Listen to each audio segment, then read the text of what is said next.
4 নম্বর কারণ তারা বলবে ওয়াকুন্না নুকাযযিবু বিয়াউমিদ্দিন।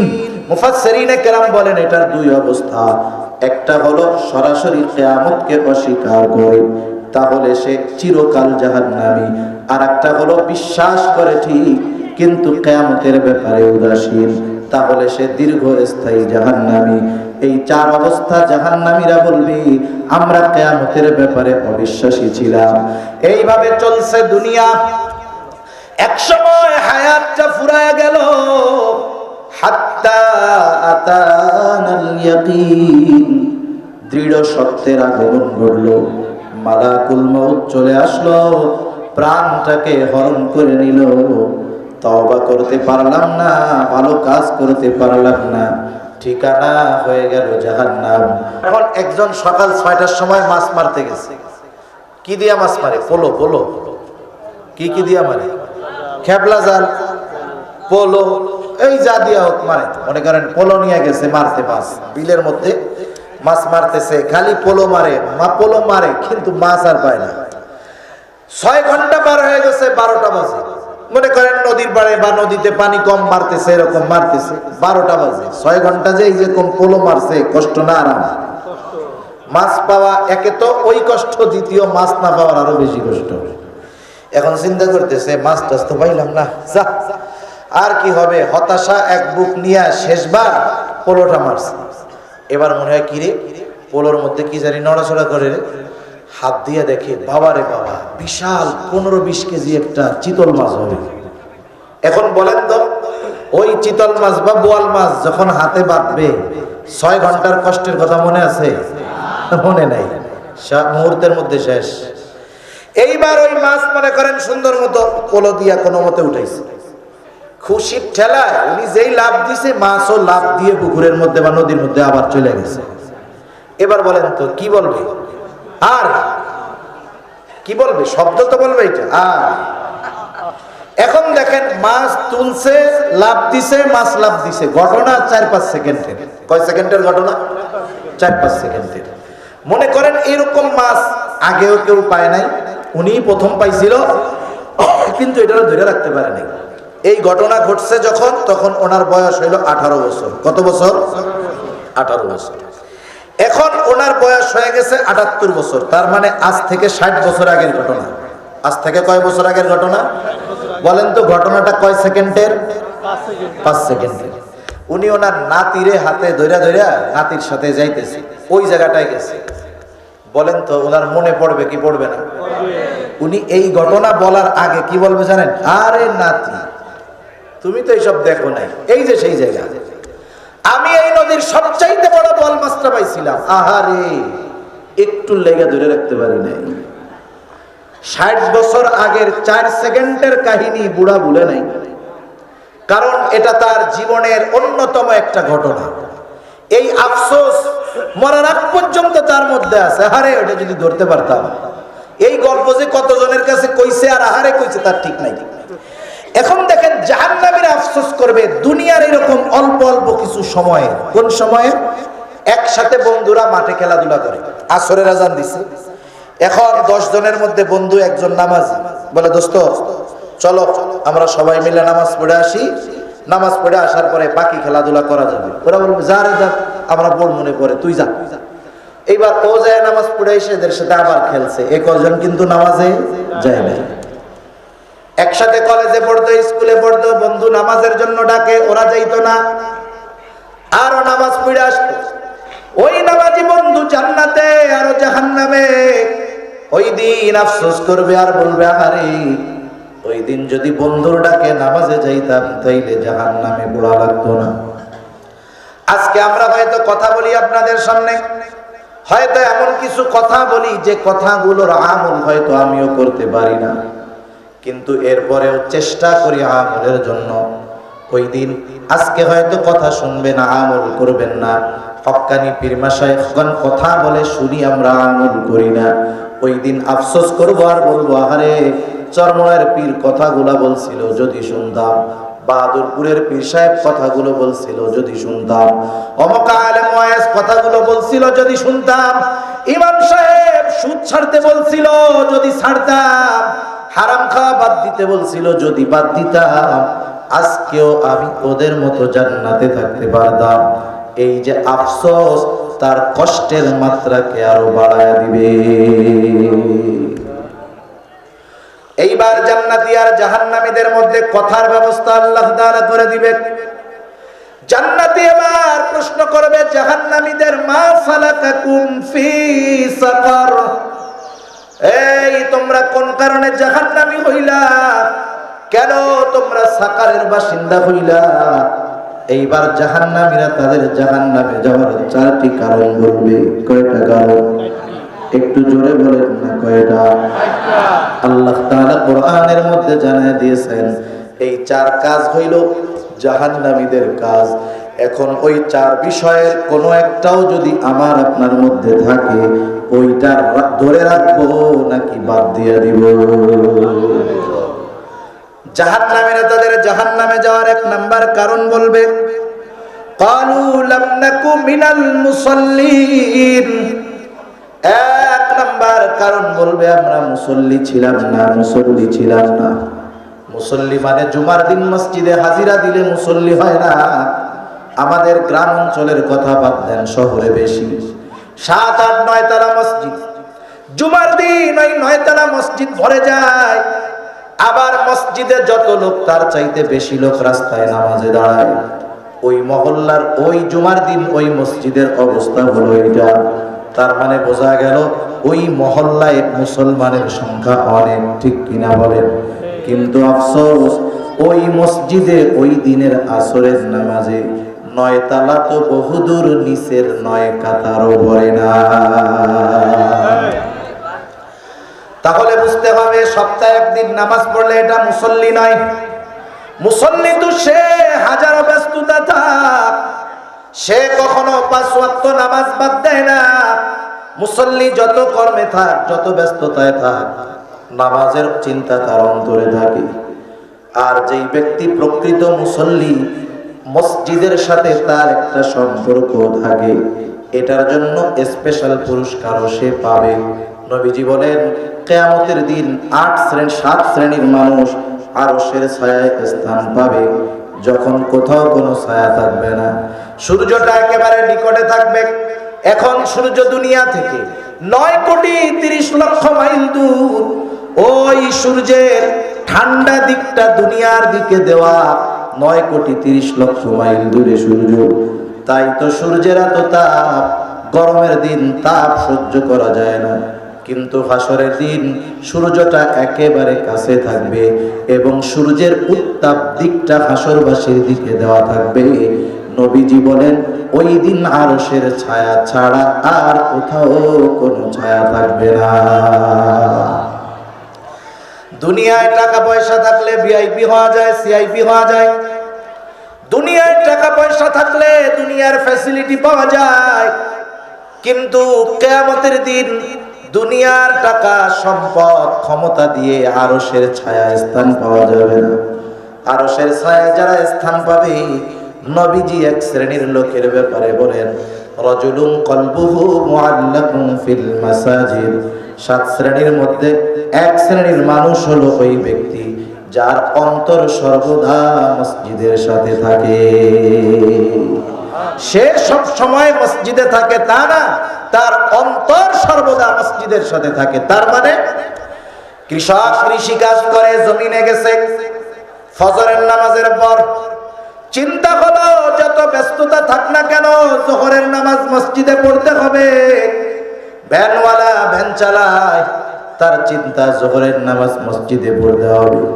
দোকানদার চিন্তা করে বেচা কেনা যত থাক, নামাজের সময় হলে নামাজ বাদ দেওয়া যাবে না। এক কথায় কর্মজীবীর অন্তরে চিন্তা, ব্যস্ততা যত থাক, মসজিদে যেতে হবে নামাজ পড়ার জন্য। নবীজি বলেন এই লোকগুলো আরশের ছায়ায় স্থান পাবে। শুধু তাই না, এই চিন্তা যারা করে, নামাজে যারা হাজির হয়, ওই লোকগুলোই হলো মুসল্লি। মুসল্লি হইলে শুধু আখিরাতের লাভ না, দুনিয়ার লাভ আছে না নাই?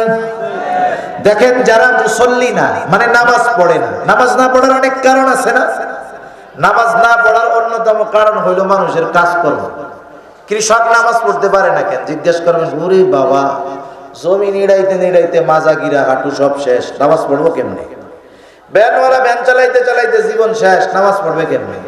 ব্যবসায়ী ব্যবসা করতে এত ব্যস্ততা যে নামাজ পড়ারই টাইম পায় না। দেখবেন যারা কর্ম করে, এই কর্মজীবী পরিশ্রমী মানুষরা অনেক সময় নামাজ না পড়ার বাহানা দেয়। তাদের কাজকর্ম, ব্যবসা বাণিজ্য, চাকরি বাকরি এইগুলাই তো নাকি।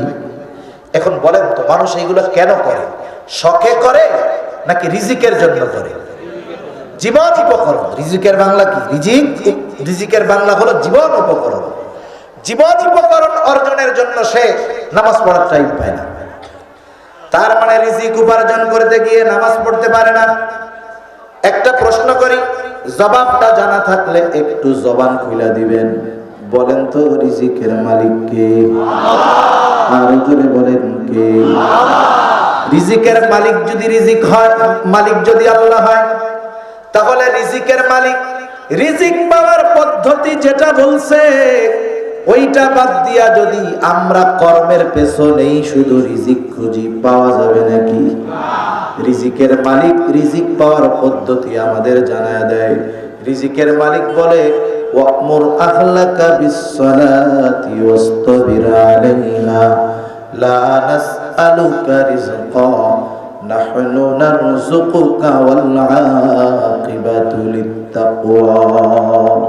রিজিকের মালিক বলে, বান্দা, ওয়া'মুর আহলাকা বিস-সালাতি ওয়াসতাবির আলাইহা, ও আমার বান্দা, তুমি তোমার অধীনস্থদের নামাজের আদেশ দাও। তার মানে তুমি তোমার অধীনস্থদের মুসল্লি বানাও, তুমিও তার উপরে অটল থাকো, তার মানে তুমিও মুসল্লি হও। আল্লাহ তাআলা বলে, বান্দা, লা নাসআলুকা রিজকা, আমি আল্লাহ তোমার কাছে রিজিক চাই না। কেমন যেন আল্লাহ তাআলা বলে, বান্দা, তুমি মুসল্লি, ঘরের মানুষ মুসল্লি, চিন্তার কোনো কারণ নাই। নাহনু নারযুকুকা, এই মুসল্লি হওয়ার কারণে আমি আল্লাহ তোমাকে রিজিক দিয়ে দিব। আমরা রিজিকের মালিকের কথা বিশ্বাস করি তো? তাহলে রিজিক যদি পেতে হয় নামাজ বাদ দেওয়ার সুযোগ আছে নাকি? কর্মের বাহানা দিয়ে নামাজ বাদ দেওয়া যাবে না। তাহলে হয়তো রিজিক উপার্জন হবে, তবে বরকত থাকবে না। অনেকেই মাঝে মধ্যে প্রশ্ন করে, হুজুর, বিদেশের বাড়িতে থাকে, যেহেতু আপনাদের সন্তানেরা প্রবাসে থাকে, বলি প্রবাস থেকে অনেকে মাঝে মধ্যে মেসেঞ্জারে, হোয়াটসঅ্যাপে মেসেজ দেয়, হুজুর দোয়া করেন। কেন, কি হয়েছে? বলে, হুজুর এত উপার্জন করি, বরকত নাই। আমি আবার জিজ্ঞাসা করি, আলতু ফালতু অভ্যাস আছে নাকি? মানে জুয়া টুয়া খেলোস নাকি? আবার কোন বদ অভ্যাস আছে নাকি? বলে, না হুজুর, কোন বদ অভ্যাস নাই, বিড়ি সিগারেট পান টান কিছুই খাই না, ডিউটি করি আর বাসায় এসে বসে থাকি, এতটুকুই কাজ করি, নামাজ কালাম পড়ি। তখন জিজ্ঞাসা করছি কয়েকজনকে এরকম, আচ্ছা তুমি তো নামাজ পড়ো, দিনের উপরে চলার চেষ্টা করো, বুঝলাম, কিন্তু তোমার বাড়ির অবস্থা কি? স্ত্রী সন্তান এরা নামাজ পড়ে নাকি? বলে, হুজুর এখানেই তো দুঃখ, এত বুঝাই এত বলি কিন্তু নামাজে পর্যায় না। শুধু তাই না, টাকা পাঠাইতে দেরি হয়, আমার ওয়াইফ কন্যাকে নিয়ে মার্কেটে যাইতে দেরি হয় না। তখন কি আর কম বলি, ভাই তুই তো ফুটা কলসে পানি ঢালতেছস, তুই পানি ঢালবি ঠিক, কিন্তু কলসে পানি দাঁড়াবে না। লক্ষ টাকা উপার্জন করবি, কিন্তু তোর উপার্জনে বরকত হবে না। এখন আসেন একটু এদিকে তাকাই, আমাদের দেশের মসজিদে যারা ইমামতি করে, মাদ্রাসায় যারা পড়ায়, বাস্তবিক কথা, সত্য কথা হইল, আমরা ওয়াজ মাহফিল করি, ওলামায়ে কেরামকে দাওয়াত দেয়, ভালো হাদিয়া দেয়। আল্লাহর কসম করে বলি, যদিও টাকা পয়সা অনেক, কিন্তু আমি বরকত দেখি মসজিদ আর মাদ্রাসায় যারা পড়ায় তাদের টাকা। মাস শেষে গিয়া যেটা মসজিদ থেকে যে ওজিফা পাই ওটা দিয়ে সংসার চলে, হিসাবে তাই। এখন প্রশ্ন হইল, এই হুজুর 10,000, 15,000, 20,000 বেতনে চলে কেমনে? বাস্তবতা হলো, কোন ইমামের ঘরের মানুষ যারা, এরা বেনামাজি নয়। এমনটা হয় না যে ইমাম ইমামতি করে, ইমামের বউ নামাজ পড়ে না। এমনটা হয় না, বরং ইমামের ল্যাংটা পোলাটাও মারে দেখা বাবারে দেখা সেজদা দেয়। আরে যেই ঘরের মধ্যে যেই বাবার নাবালক সন্তান আল্লাহর কুদরতি কদমে সেজদায় পড়ে, আল্লাহ তাআলা ওই বাচ্চার সেজদাগুলোকেও বিফলে দেয় না। ওই বাচ্চার সেজদার বদৌলতে আল্লাহ তাআলা ওই ইমামের অল্প উপার্জনে বরকত দিয়ে দেয়। মাদ্রাসার শিক্ষক বেতন কম, বাস্তব কথা, কিন্তু কোন মাদ্রাসার শিক্ষকের ঘরে বেনামাজি নাই, তার ঘরে মা বাবা নামাজি, স্ত্রীটা নামাজি, সন্তানগুলো নামাজি। উপার্জন যদিও কম, আল্লাহ তাআলা জানায় দেয়, বান্দা তুইও মুসল্লি, তোর ঘরের মানুষও মুসল্লি। দুনিয়ার বেতনের পরিমাণ কম হইতে পারে, কিন্তু আমি আল্লাহ তোর ওই কম সম্পদের মধ্যে বরকত দিয়ে দে। সেজন্য দুনিয়া উপার্জন করতে গিয়ে নামাজ ছাড়া যাবে না, কারণ নামাজের মাধ্যমে আসমানওয়ালার আসমানি রিজিকের ফয়সালা হয়ে যায়। আখিরাতে জাহান্নাম থেকে বাঁচা যায়। জাহান্নামীরা সেই জন্য এক নম্বরে বলবে আমরা মুসল্লি ছিলাম না, তাহলে আমরা মুসল্লি হব। কি হব জোরে বলেন, আরো জোরে বলেন কি হব? আমি ওয়াদা করাবো না, আমার দৃষ্টি বলতেছে অধিকাংশ মানুষই মুসল্লি, তবে যারা মুসল্লি নয়, ঘরের মানুষগুলো মুসল্লি নয়, তাদেরকেও মুসল্লি বানান, রিজিকের দুয়ার আল্লাহ তাআলা খুলে দিবে। জাহান্নামীরা তাদের জাহান্নামে যাওয়ার দ্বিতীয় কারণ বলবে, ওয়ালাম নাকুনু তুইমুল মিসকিন, আমরা মিসকিনদের খানা খাওয়াইতাম না। খানা খাওয়ানো বড় ফজিলতের কাজ, কিন্তু যথাযথ পদ্ধতিতে খাওয়াতে হবে। কেউ যদি নামের জন্য খাওয়ায়, মানুষকে দেখানোর জন্য খাওয়ায়, কোনো লাভ নাই। আমাদের অঞ্চলগুলোতে বাপ মইরা গেলে, মা মইরা গেলে 4 দিনা 40 খাওয়ায়। আপনাদের এলাকায় আছে নাকি? এমন ফ্যামিলি আছে, বাপ ঘরে পড়েছিল 10 বছর, পোলাপান চিকিৎসা করার জন্য টাকা দেয় নাই, বাপ মারা গেছে, সুদের উপরে টাকা নিয়ে গরু কিনা, এরপরে বাপের জিয়াবত খাওয়াইছি। চিন্তা কইরা দেখেন কি ফজিলতের কাম, যে সুদের টাকা নিয়ে গরু কিনা, এরপরে জিয়াবত খাওয়ায়। অথচ দরকার ছিল বাবা যখন অসুস্থ চিকিৎসা করানো। এখন কথা হইল কিসের খাওয়ান খাওয়ায় এটা? এই খাওয়ানটা দুঃখে খাওয়ায় না, আমার মনে হয় আনন্দে খাওয়ায়। বুড়া মরছে, বাচ্চি ভালো হইছে, এমন একটা খাওয়ান দিয়ে দেই মানুষকে। মানুষ কি শুধু দুঃখে খাওয়ায় না, আনন্দেও খাওয়ায় না? আনন্দেও তো খাওয়ায়। এই ধরনের খাওয়ানোর মধ্যে কোনো ফজিলত নেই। আবার কইতে পারে হুজুর মনে হয় খাওয়াইতে মানা করতেছে। না না, বিষয় হলো এই ধরনের খাওয়ানো জরুরি বিষয় না। খাওয়াইলে তো ফজিলত আছে যথাযথভাবে, কিন্তু আমরাও তো দেখছি ছোটবেলায় এই মরার খাওয়ানোর জন্য যারা যায়, অধিকাংশ মোটা তাজা মানুষ। আবার দেখেন, এই ধরনের খাবার যদি খাওয়াইতেই হয়, একেবারে দরিদ্র অসহায়, মাসের পর মাস গোস্ত, গরুর গোস্ত খাইতে পারে না, ওদেরকে দাওয়াত দিয়া স্পেশাল ভাবে একবারে পাতিল ধরে দিয়ে বলতে হবে যত মন চায় খা, ঠিক কিনা বলেন? কিন্তু এ কাম তাদের ক্ষেত্রে হবে না। ওই কোটিপতি নেতা খেতা এলাকার গণ্যমান্য ব্যক্তি ওদেরকে দরজা আটকায় ঘরের মধ্যে নেয়, এরপরে পাতিল একটা নিয়ে বলে ধরেন প্রয়োজনে পাতিলের মধ্যে নাইমে আপনারা গোস্ত খান, খাজার ট্যাগের মধ্যে। আর যেগুলো খাওয়ার উপযুক্ত, কোন মতে আড্ডি একখান দিছে, ও যেই আর এক টুকরা গোস্ত চাই, বলে একবারে চামচ দিয়ে বেড়ে থোতা মোতা ভেঙে দেবো, জল দিয়ে খেয়ে যাবে। এখন বলেন, এই খাওয়ানোর দ্বারা ফজিলত আছে? কোন জোরে বলেন, কোন ফজিলত আছে? কেউ যদি মৃত মা বাবার শুভাকাঙ্ক্ষী হয়, সে যদি চায় যে আমার খরচের দ্বারা আমার মা বাবা উপকৃত হোক, তাহলে এমন পদ্ধতিতে ব্যয় করতে হবে যেখানে ব্যয় করলে সওয়াব যাইতেই থাকবে, যাইতেই থাকবে, ঠিক কিনা বলেন? মাদ্রাসায় একটা ঘর বানায় দাও, মসজিদটারে ঠিক করে দাও, গরিব অসহায় এতিম আছে তার পিছনে খরচ করো, একজন রে আলেম বানাও, দেখবা মা বাবা কিয়ামত পর্যন্ত সওয়াব পাইতে থাকবে। মসজিদ যতদিন থাকবে সওয়াব পাইতে থাকবে, মাদ্রাসা যতদিন থাকবে সওয়াব পাইতে থাকবে। এই জন্য খানা খাওয়ানো ফজিলতের কাজ, তবে যথাযথ পদ্ধতিতে খাওয়াতে হবে।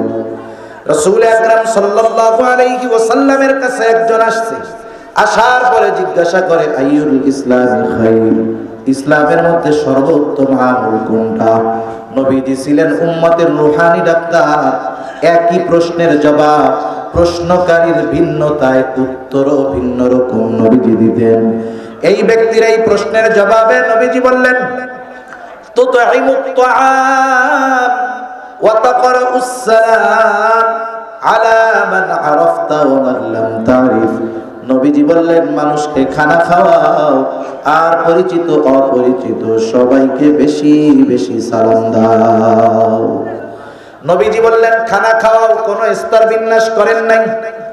মুহাদ্দিসিনে কেরাম বলেন, একজন গরিব মানুষ কোটিপতিকে খানা খাওয়াইছে স্বার্থে নয়, বরং আল্লাহর সন্তুষ্টি অর্জনের লক্ষ্যে। এই খানা খাওয়ানোর মধ্যে ফজিলত আছে। এই জন্য আমরাও মাঝে মধ্যে আত্মীয় স্বজনকে যে দাওয়াত দিয়ে খাওয়াই, বলেন তো ফজিলত আছে না? ছেলের বিয়ার দাওয়াত দিছেন, মেয়ের বিয়ার দাওয়াত দিছেন, ছেলের মুসলমানের দাওয়াত দিছেন, চতুর্দিক ঘিরা খাওয়াইছেন, দরজায় টেবিল নিয়ে বসে আছেন, ফজিলত আছে না? এই কামই তো করে দাওয়াত দিয়া। এইটা ছাড়া এটা যদি বাদ দেয়, দেখবেন যে কত দাওয়াত বাদ হয়ে গেছে। যদি খালি টাকা দেওয়া বন্ধ করে দেন, দাওয়াত দিবে, টাকা দিবে না, কয়দিন পরে দেখবেন যে দাওয়াত আর পাবেন না। দাওয়াতই দেয়, এটা একটা ইনভেস্ট। চিন্তা করে খাবে কয় টাকা এই বাজারে? 1000-এর কম নোট দেওয়ার উপায় আছে নাকি? দারুণ এক ব্যবসা কিন্তু এইটা।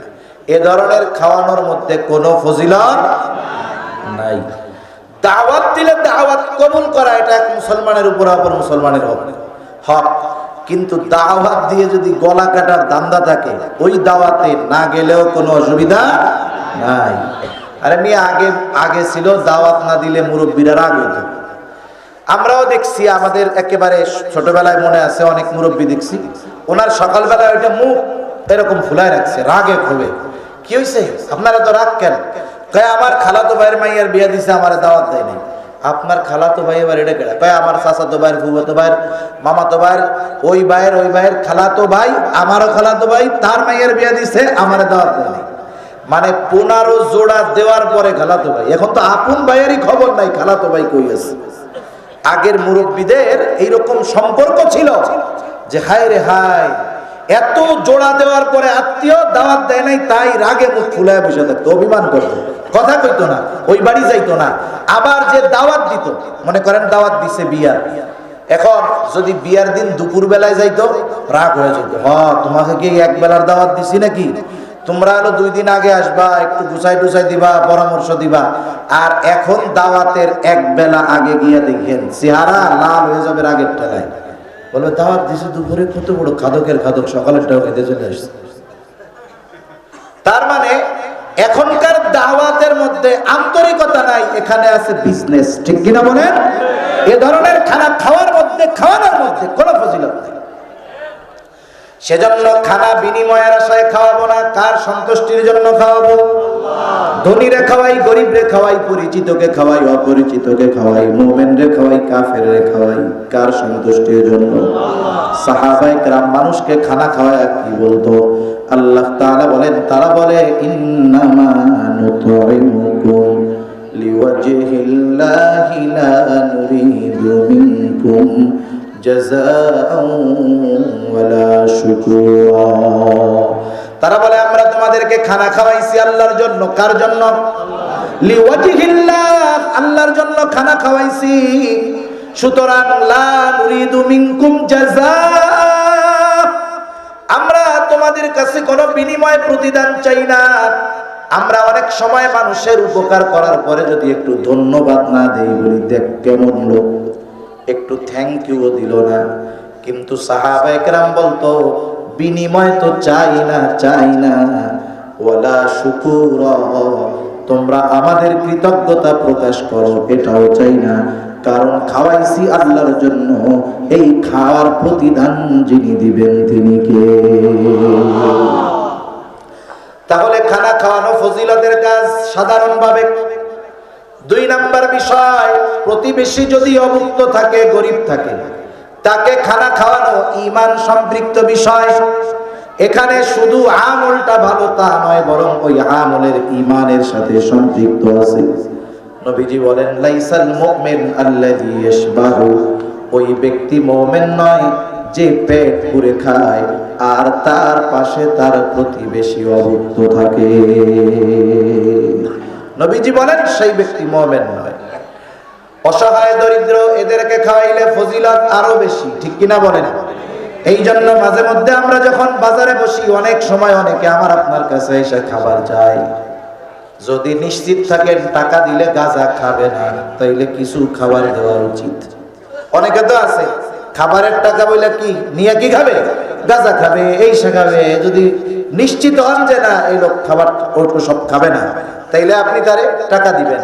প্রয়োজনে টাকা না দিয়ে খাবার কিনা দিবেন, তাহলে তার গাঁজা টাজা খাইতে পারবেন, ওইটাই খাইতে হবে।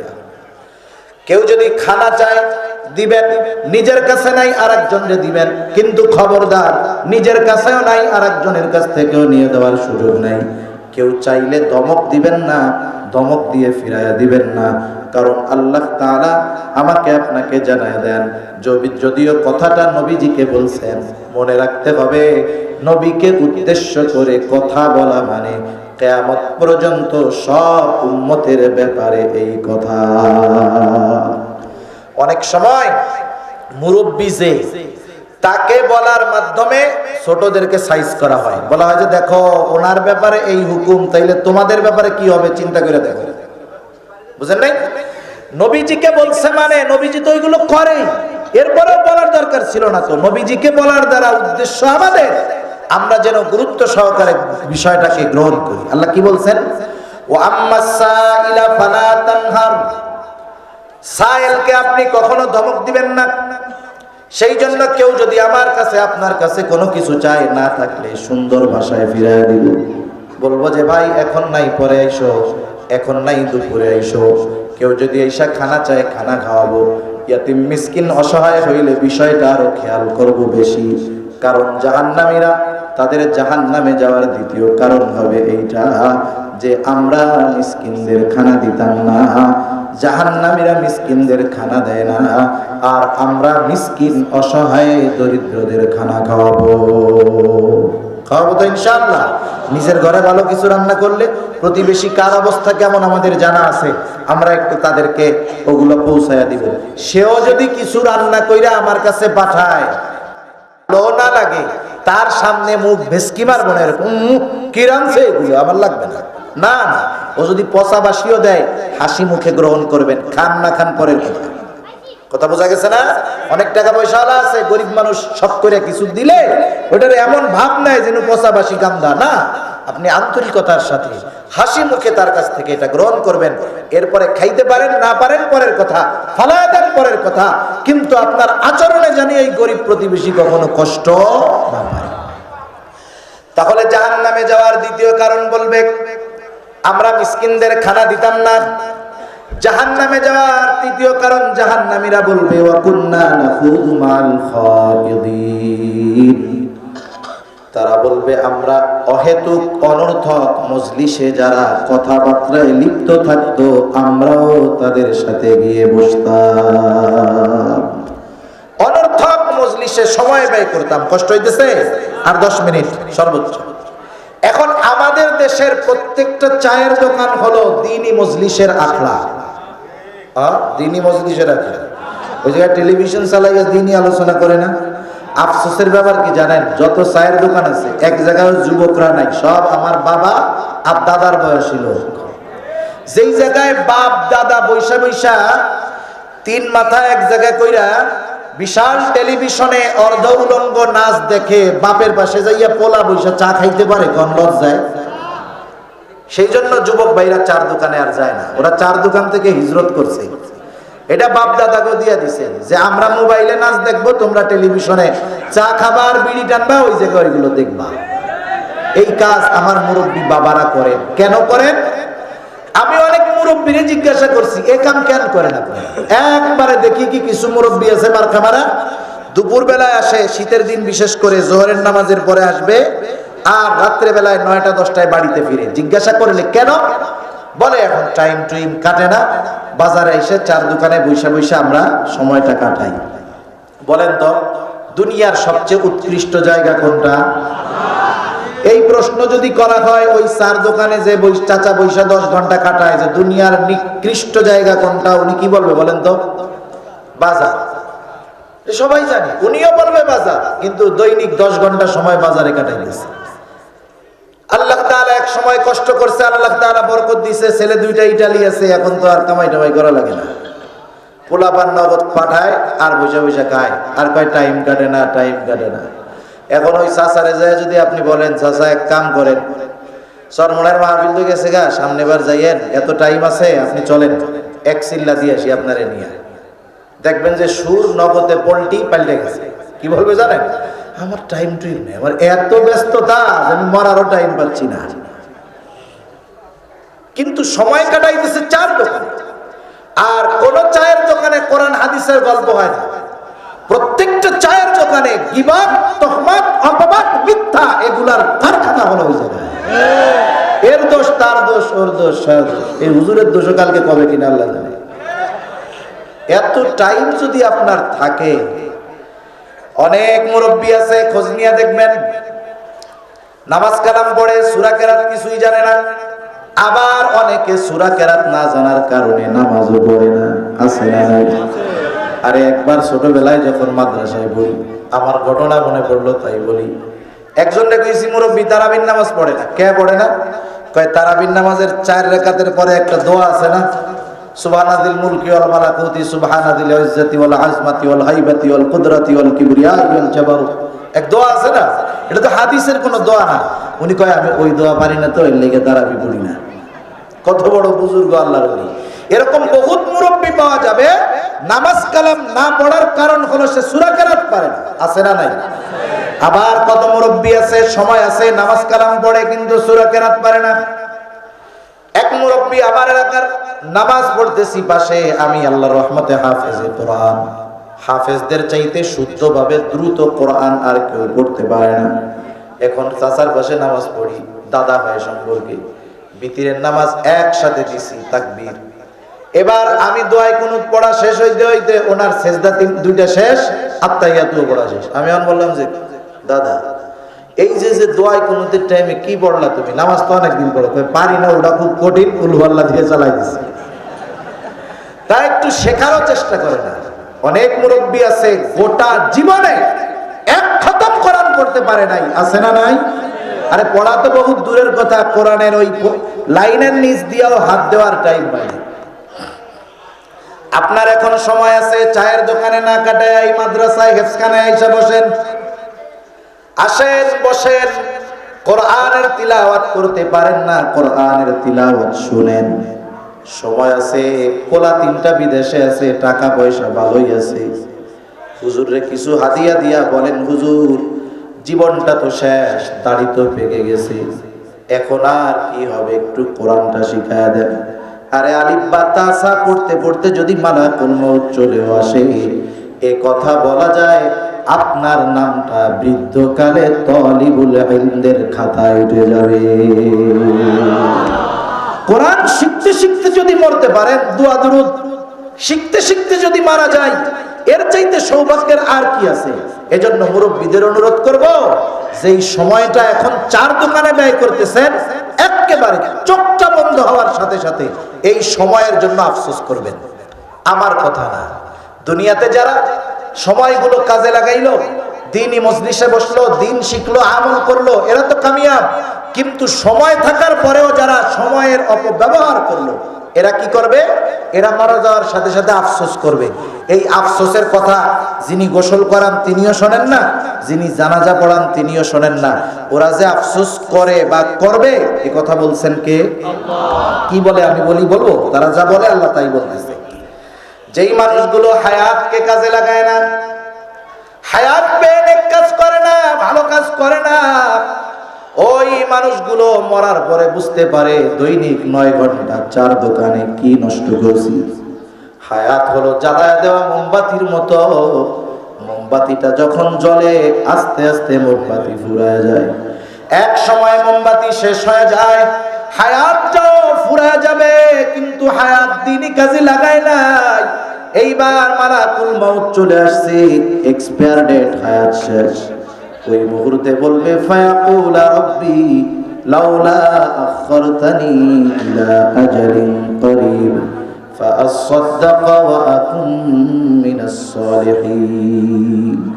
এই কথা তারা বলবে, কিন্তু আমরা শুনি না। আল্লাহ তাআলা শুনেন, সেজন্য জানায়া দিয়া বলেন, ওই লোকগুলো তখন বলবে, ও আমার রব, আমাকে যদি আরেকটু সময় সুযোগ দিতেন, অবকাশ দিতেন, আবার একটু যদি দুনিয়ায় যাওয়ার সুযোগ দিতেন, আল্লাহ ধন সম্পদ ছিল, এটার থেকে দান সদকা করতাম। আমার সময় ছিল, ওই সময়ে নেক কাজ করতে পারি নাই, আয় আল্লাহ আবার যদি যাওয়ার সুযোগ দিতেন, এত নেক কাজ করতাম যে সৎ কর্মশীলদের অন্তর্ভুক্ত হয়ে যাইতাম। বলেন তো, চোখ দুইটা বন্ধ হবার পর এই হায়াতের মূল্য বুঝে আসবে ঠিক, কিন্তু করার কিছু থাকবে না। সেজন্যই ওয়াহেদুক মজলিস গুলায় হায়াতটাকে শেষ না কইরা মাদ্রাসায় বসেন। সময় আছে তাবলীগে চলে যান, সময় আছে মসজিদে ইমাম সাহেবের কাছে দোয়া দুরূদ গুলা ঠিক করেন। আরে বলে জবানে উচ্চারণ হয় না, না হইলে তাতে কি চেষ্টা করেন। আয়েশা সিদ্দিকা রাদিয়াল্লাহু তাআলা আনহা বলেন, যে সুন্দর কোরআন পড়তে পারে সে তো ফেরেশতাদের কাতারে থাকবে, আর যে সুন্দর কোরআন পড়তে পারে না, ওয়ায়াতাতাউ পড়তে গেলে তোতলায় কষ্ট হয়, জিহ্বাটা মোটা হয়ে গেছে, জবান দিয়ে উচ্চারণটা বের হয় না। আয়েশা সিদ্দিকা বলেন, এই কষ্টের কারণে সওয়াব একরকম, আর তিলাওয়াত করার কারণে সওয়াব আরেকরকম, দ্বিগুণ সওয়াব। সেজন্য সময়কে চার দোকানে নষ্ট করবো না তো ইনশাআল্লাহ। আমাদের যেন আফসোস না করতে হয়, মুরব্বী বাবারা, মরার পরে ওই সময়ের জন্য যেন আফসোস না করতে হয়। এজন্য ওই মজলিসগুলো বাদ দিয়ে দ্বীনি মজলিসে আমরা সব সময় উপস্থিত থাকার চেষ্টা করব। 4 নম্বর কারণ, তারা বলবে ওয়া কুন্না নুকাযযিবু বিয়াউমিদ্দিন। মুফাসসিরিনে কেরাম বলেন, এটার 2 অবস্থা। একটা হলো সরাসরি কিয়ামতকে অস্বীকার করে, তাহলে সে চিরকাল জাহান্নামী। আর একটা হলো বিশ্বাস করে ঠিক, কিন্তু কিয়ামতের ব্যাপারে উদাসীন, তাহলে সে দীর্ঘস্থায়ী জাহান্নামী। এই 4 অবস্থা জাহান্নামীরা বলবে, আমরা কিয়ামতের ব্যাপারে অবিশ্বাসী ছিলাম। এইভাবে চলছে দুনিয়া। এক সময় হায়াতটা ফুরায় গেল, হাত্তা আতানাল ইয়াকিন, দৃঢ় সত্যের আগমন ঘটল। মালাকুল মউত চলে আসলো, প্রাণটাকে হরণ করে নিল। তওবা করতে পারলাম না, ভালো কাজ করতে পারলাম না, ঠিকানা হয়ে গেল জাহান্নাম। আর আল্লাহ তাআলা বলেন, ওই জাহান্নামে অনন্তকাল তোরা থাকতে থাক। ফামা তানফাউহুম শাফাআতুশ শাফিঈন। আল্লাহ তাআলা বলেন, ওদের ব্যাপারে কোনো সুপারিশকারীর সুপারিশ কবুল করা হবে না। সেজন্য জাহান্নামীরা যেই কারণে জাহান্নামী, আমরা সেগুলা থেকে বাঁচবো ইনশাআল্লাহ। তাহলে তারা মুসল্লি নয়, আমরা মুসল্লি হব। আমরা কি হব জোরে বলেন? তারা মিসকিনদের খানা খাওয়ায় না, আমরা মিসকিনদের খানা খাওয়াবো। তারা অহেতুক মজলিসে সময় ব্যয় করতো, আমরা দ্বীনি মজলিসে সময় ব্যয় করব। তারা কিয়ামতের ব্যাপারে অবিশ্বাসী ছিল, আমরা কিয়ামতের ব্যাপারে সর্বোচ্চ বিশ্বাসী হব। কারা কারা তৈরি সিয়া পূজা করি? নারায়ে তাকবীর, নারায়ে তাকবীর, হাত নামাই। বলেন তো, এগুলা করলে দুনিয়ারও লাভ, আখিরাতেরও লাভ, ঠিক কিনা বলেন? আল্লাহ সুবহানাহু ওয়া তাআলা জাহান্নামীদের কর্মগুলো থেকে আমাদের সকলকে বেঁচে থাকার তৌফিক দান করে। আরো জোরে বলি আমিন। ওয়া আখিরু দাওয়ানা আনিল হামদুলিল্লাহি রাব্বিল আলামিন। আসসালামু আলাইকুম ওয়া রাহমাতুল্লাহি ওয়া বারাকাতুহু।